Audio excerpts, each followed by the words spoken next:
I read a book, I read Ted Morgan's book, a very good book called Reds, about the McCarthyism that was released in 2005. The last chapter was about the Bush administration.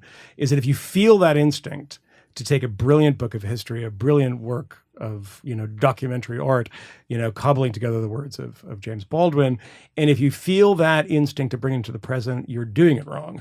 That's not how we do history. And unfortunately, the weaponization of history we're seeing now, and we object to it in the past. When I went to Tea Party rallies and I saw people saying that, Obama was a Maoist, he was a Stalinist, like you didn't have any sense of what Stalinism, Maoism was, is that stuff goes out the window. And we scoff at that a lot more during Tea Party time, because there's some guy who came up from Missouri or Mississippi or someplace that we can make fun of them because it's not where we live.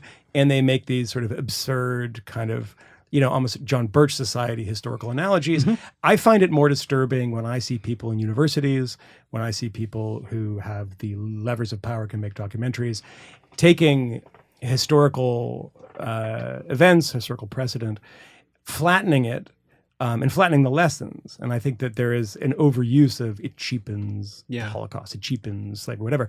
But there is a certain core truth to that, of that if everything is a Nazi, then nothing is a Nazi. If Donald Trump is a fascist, and by the way, we say fascist for a reason. We don't say fascist because we want people to think of Salazar in Portugal. We don't say fascist because we want people to think of Franco in Spain. We don't know enough about them. We say fascist because we want to say Nazi, but we think it's too harsh. We want it to be redolent of Nazism. We want to bring you towards it, but we don't want to say it because we know that sounds kind of absurd. So we're using and weaponizing history in this very strange way. You say, Donald Trump is a fascist. And my question to this always, and when I see the hoses, on Edmund Pettus Bridge, and then I see Donald Trump, that if Donald Trump is Bull Connor, if Donald Trump is Joseph Goebbels, if Sean Spicer is Joseph Goebbels, usually is what it said, and Donald Trump is, Heinrich Himmler or Adolf Hitler or somebody with a swastika on them, then what do we make those people? What are they? Because they're not the same thing, right? I mean, if Donald Trump, in all of his absurdities and pornographic statements about most everything, if he is that, then we don't have words left for the others, right? If we co-opt words, we suck the meaning out of them. And then we're left bereft. We're left with no words for people who do truly horrible things.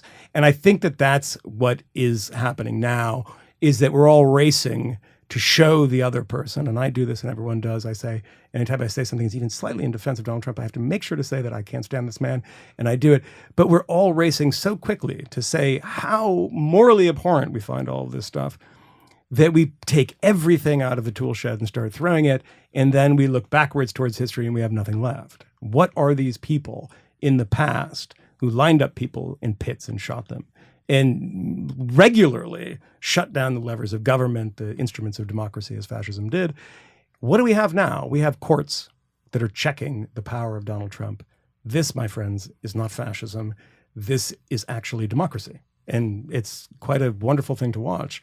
Unfortunately, the man that is sitting on top of this is not a wonderful thing to watch. But that's how it works. Yeah. That's how it goes. Anyway. Wonderful with an asterisk. Sometimes crude the operation. Yeah, not with asterisks. Speaking of morally abhorrent characters, Gavin McInnes actually has a good statement about this that he says, which is that the supply of Nazis or fascists can't come anywhere near close enough to meet the demand. And this can probably be said for racists as well. There's just a huge demand for this terrible group. And so that's why there's all this pressure to make people who actually aren't, whatever you think of them, Nazis, be Nazis or be fascists. Yeah.